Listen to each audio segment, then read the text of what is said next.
जब सुने के होई भोजपुरी गाना बस बजे के चाही गाना।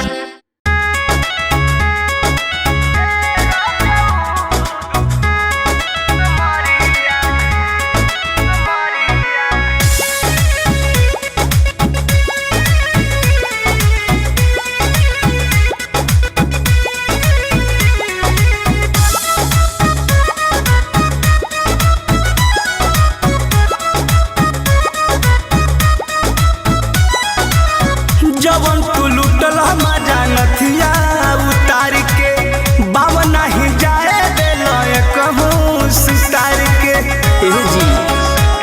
हाँ जवन तू लुटल मजा नथिया उतार के बाबा नहीं जाए दिल कहूँ सितार के मजा में सजा हल कोई के अनहरिया मजा में सजा हल कोई के अनहरिया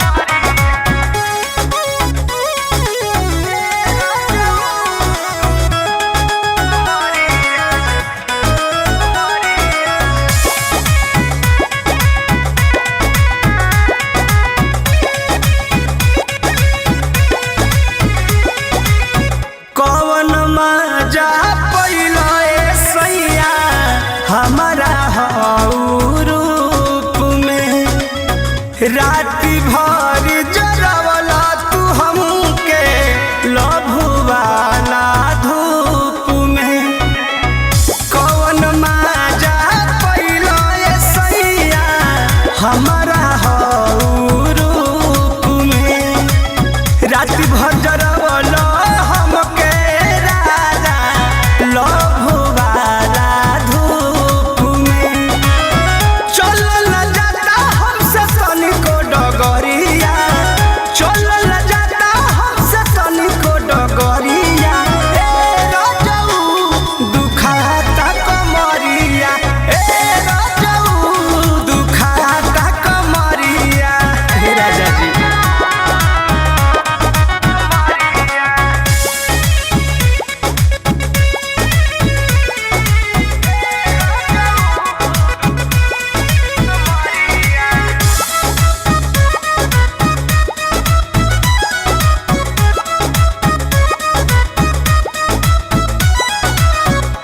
हर जवानी के मोती मारी के कैला छाती ऐसन दर्द तू दिहलाए परमोधि छोड़ला ना एको गति।